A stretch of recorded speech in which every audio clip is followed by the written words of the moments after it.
서울 외곽의 한 대학병원의 병실. 창밖은 늦여름의 햇살이 비스듬히 들어오고 병상 위에는 오랫동안 간암으로 투병 중인 어머니 박정희가 누워있다. 몸은 여위었지만 의식은 또렷했다. 성우는 퇴근 후 들른 듯 구겨진 셔츠 차림으로 침대 옆에 앉아 있었다. 며칠째 지친 기색이 역력했지만 어머니 앞에서만은 애써 태연한 얼굴을 유지하려 애썼다. 어머니는 마른 손을 뻗어 아들의 손등을 가볍게 잡았다. 성호 왔냐? 목소리는 낮고 거칠었지만 또렷했다. 성호가 몸을 앞으로 숙였다. 어제 이 애비가 꿈에 나오더라. 아무 말도 안 하고 나를 딱 쳐다보는데 아무래도 내가 갈 때가 얼마 안 남은 것 같다.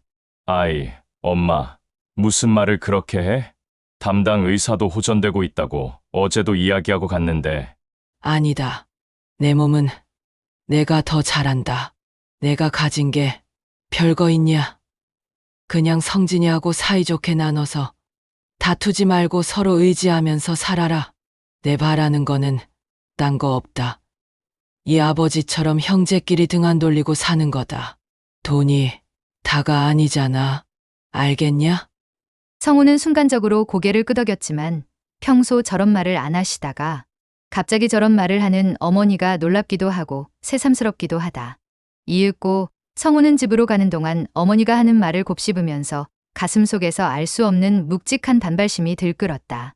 내가 얼마나 고생했는데 아버지 돌아가신 뒤 집안일 다 내가 떠안았는데 병원 오가며 모신 세월이 몇 년인데 성진이 놈은 해외에서 편하게 살고 있으면서 그 말대로라면 결국 똑같이 나누라는 얘기잖아?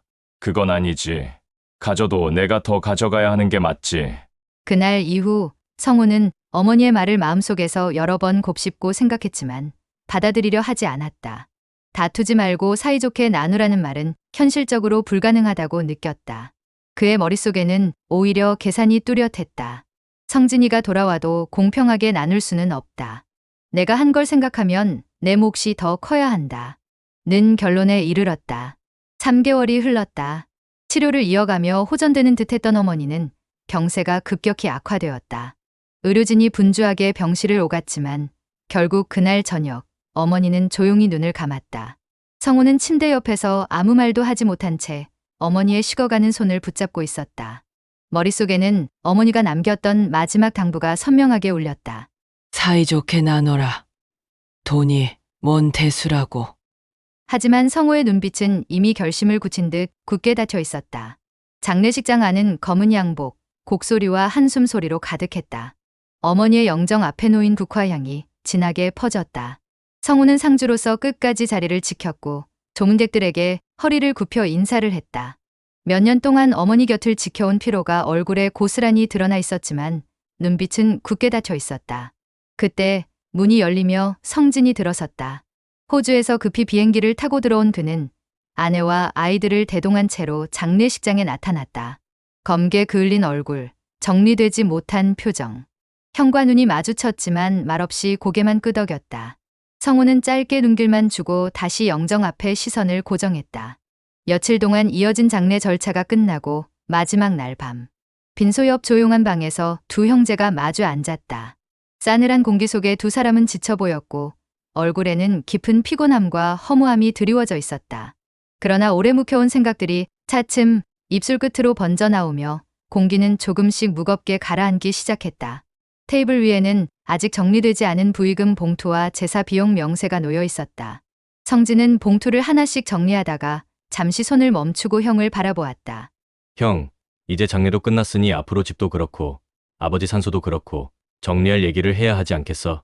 나도 이제 호주 들어가 봐야 되고. 성우는 고개를 끄덕였지만 표정은 굳어 있었다. 그는 잠시 손을 모았다가 입으로 짧은 한숨을 내쉬며 이야기한다. 정리라. 말은 쉽지.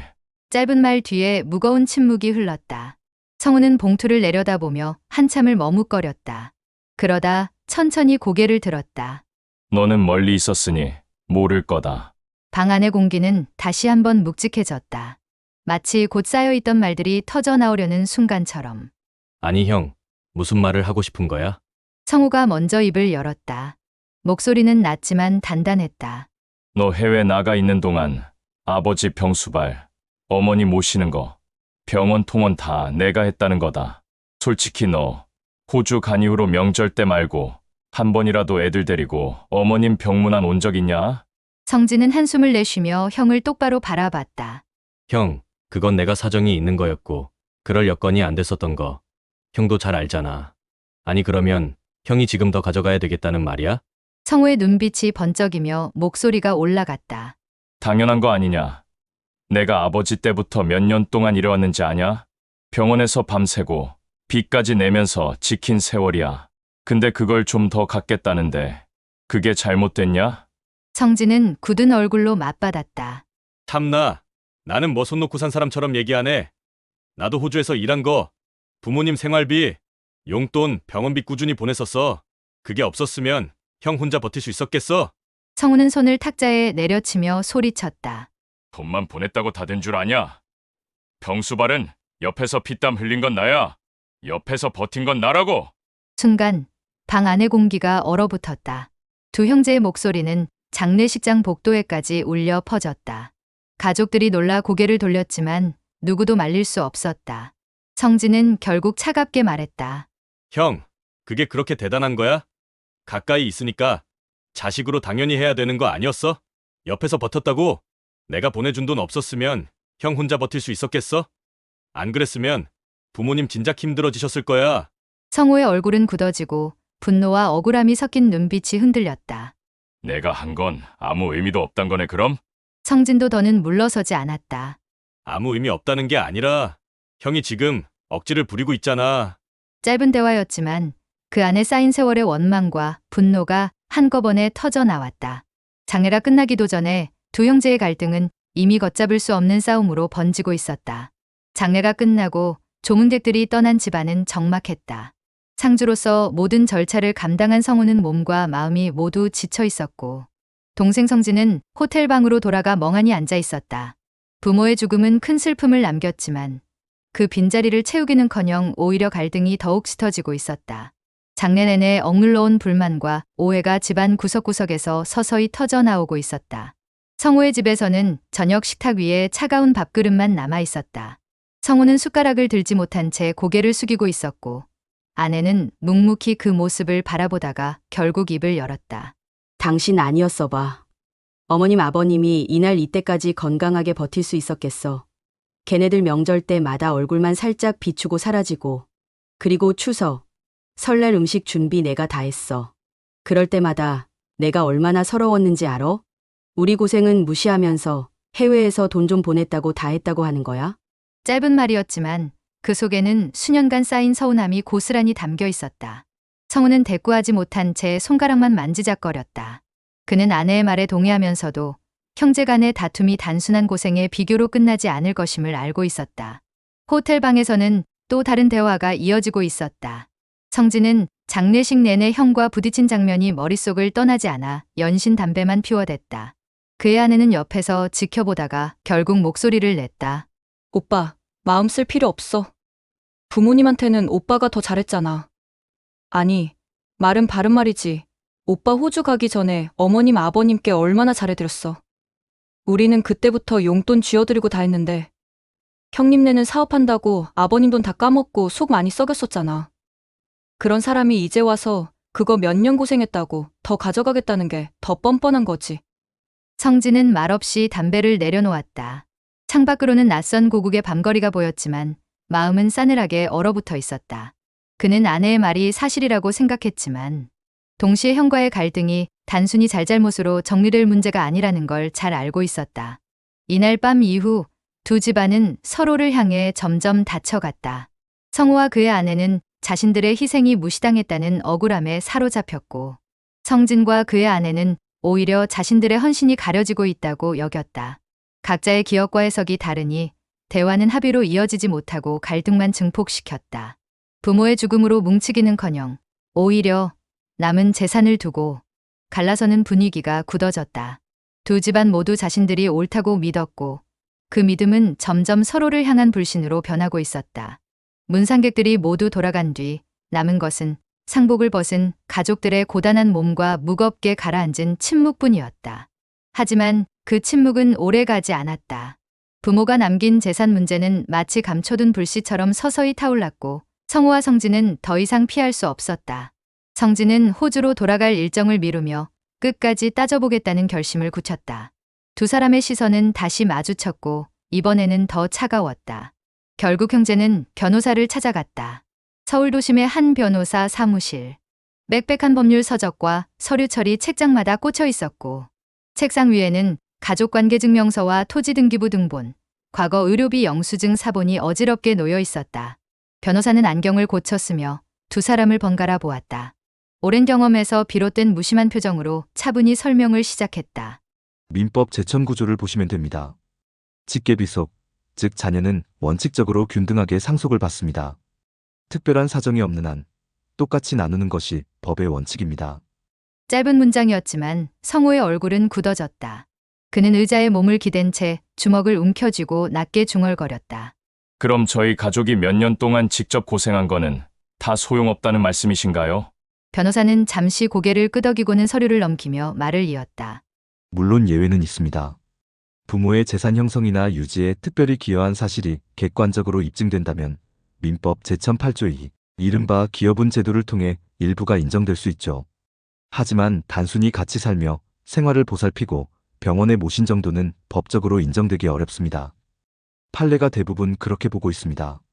성우의 시선은 공허하게 책상 위 서류에 꽂혀 있었다. 그의 머릿속에는 병원에서 지새운 새벽이 스쳐 지나갔다. 아버지를 업고 응급실로 달려가던 기억, 어머니가 통증을 견디며 그의 손을 잡던 순간, 수없이 쌓인 약봉지와 진료 기록들, 그리고 고통스러운 장면들을 수없이 바라봐온 자신이 떠올랐다. 그 모든 시간이 고작법 조문 몇 줄 앞에서 무너지는 듯했다. 억울함이 목구멍까지 차올랐지만 변호사의 말은 단호했다. 성진은 형의 반응을 지켜보다가 담담히 입을 열었다. 형, 그래. 고생한 거는 알겠는데 법이 그렇게 나와 있다잖아. 우리 여기서 깔끔하게 나누고 그만하자. 짧은 대사였지만 방 안의 공기는 더욱 무겁게 내려앉았다. 성우는 입술을 깨물며 손을 움켜쥐었다. 자신이 보낸 세월과 희생이 법적으로 아무 의미가 없다는 사실이 받아들여지지 않았다. 그는 억울함에 몸을 떨었고 심장은 쿵쾅거리며 분노를 삼키지 못했다. 성진은 차갑게 굳은 얼굴을 유지했지만 속으로는 불안이 일었다. 법이 자신 편이라는 확신이 들었지만 동시에 형의 집요한 성격을 알기에 이 싸움이 단순히 판결문 몇 장으로 끝나지 않을 것을 직감했다. 변호사는 두 형제를 번갈아 바라보며 말을 맺었다. 결국 법원에 가서 다투실 문제입니다. 감정은 감정이고 법은 법이니까요. 그의 목소리는 냉정했고 방 안의 공기를 더욱 차갑게 만들었다. 사무실 문을 나선 두 형제는 서로 다른 방향으로 발걸음을 옮겼다. 성우는 억울함을 삼키지 못한 채 고개를 숙이고 걸었고 성진은 뒤따르면서도 마음 한편이 무겁게 가라앉았다. 법은 분명 자신의 손을 들어줄 것 같았다. 하지만 형제의 갈등은 이미 단순한 계산을 넘어섰다. 남은 건 오직 불신과 증오뿐이었다. 그날 이후 두 사람은 직접 얼굴을 맞대지 않았다. 전화도 메시지도 오가지 않았다. 대신 서류와 변호사, 차가운 문장이 그들의 자리를 대신했다. 형제라는 이름은 점점 무너지고 있었고 남은 것은 법정으로 향하는 긴 싸움뿐이었다. 법정 싸움은 길고 지루했다. 성우는 매번 법원에 출석하며 서류를 제출했고 성진은 호주와 한국을 오가며 증빙 자료를 내놓았다. 수차례의 조정과 공방 끝에 내려진 판결은 단순했다. 법은 변호사가 말한 그대로였다. 상속 재산은 균등하게 나누어야 한다는 원칙이 확인되었고 특별 기여분은 인정되지 않았다. 성우가 수년간 병원에 드나들며 지켜온 시간, 얼마 안 되는 월급을 쪼개서 감당한 생활비, 새벽마다 쌓였던 피로는 판결문 속에서는 단순한 사실로만 기록되었을 뿐 그 어떠한 가치도 부여되지 않았다. 법정에서 나온 순간 성우의 어깨는 무겁게 처졌다. 서류들을 챙기던 변호사와는 달리 그는 한참 동안 복도에 서 있었다. 주변 사람들은 각자 사건에 집중했지만 성우에게는 세상이 멈춘 듯 보였다. 내가 그렇게 고생했는데 허무하다. 그의 속에서 흘러나온 말은 누구에게도 들리지 않았지만 자기 귀에는 너무 크게 울렸다. 수년간의 시간과 희생이 허공으로 증발해버린 듯한 기분이 그를 짓눌렀다. 반대편에 서 있던 성진은 무거운 한숨을 내쉬었다. 법적으로는 자신의 주장이 그대로 받아들여졌다. 그래서 시원하다기보단 이제는 형제 사이를 되돌릴 수 없다는 사실이 더 크게 다가왔다. 법정에서 돌아가는 택시 창문 밖으로 스쳐 지나가는 거리를 바라보며 그는 알 수 없는 공허함에 사로잡혔다. 참, 그 돈이 뭔지 50년 형제 사이가 유산 하나로 이렇게 되네. 그는 자신이 옳다고 믿었으나 형제와의 관계는 완전히 무너졌다는 사실이 가슴을 무겁게 짓눌렀다. 성우는 집으로 돌아와 빈 방에 앉았다. 부모님께서 남겨둔 사진이 걸려 있었지만 이제는 그 사진조차 위로가 되지 않았다. 그는 과거 명절마다 부모와 함께했던 기억을 떠올렸다. 손수장을 보고 음식을 준비하며 웃었던 날들, 병실에서 어머니의 손을 잡으며 울던 날들. 하지만 이제는 모든 게 원망으로 뒤섞였다. 그가 지켜온 시간은 누구도 알아주지 않았고 심지어 법도 외면했다는 사실이 그를 더 깊이 무너뜨렸다. 성진 역시 호텔 방에 홀로 앉아 있었다. 승자는 자신이었지만 남은 것은 서류에 찍힌 도장뿐이었다. 형의 표정, 장례식장에서의 침묵, 변호사 사무실의 무거운 공기까지 떠올리며 그는 점점 숨이 막혔다. 부모가 남긴 유산은 갈라진 목만큼이나 형제의 관계도 갈라놓았다. 결국 어머니가 맡고자 했던 그 상황이 정확히 벌어진 것이다. 시간은 흘렀지만 두 형제는 다시 마주 앉지 않았다. 명절에도 서로 연락하지 않았고 부모의 제사도 따로 지냈다. 친척들은 뒷말을 했지만 누구도 그들 사이를 잊지 못했다. 법이 남긴 것은 공평한 분배라는 기록뿐이었고 그 뒤에 남은 건 평생 지워지지 않을 불신과 상처였다. 성우는 소파에 앉아 텅 빈 거실을 응시했다. 성진은 호주로 돌아가는 비행기 안에서 창밖을 보며 다시 한번 깊은 숨을 내쉬었다. 두 사람의 마음속에는 같은 감정이 남아 있었다. 허무함. 법은 분쟁을 정리했지만 인생의 상처까지 치유하지는 못했다. 라디오 극장 JBS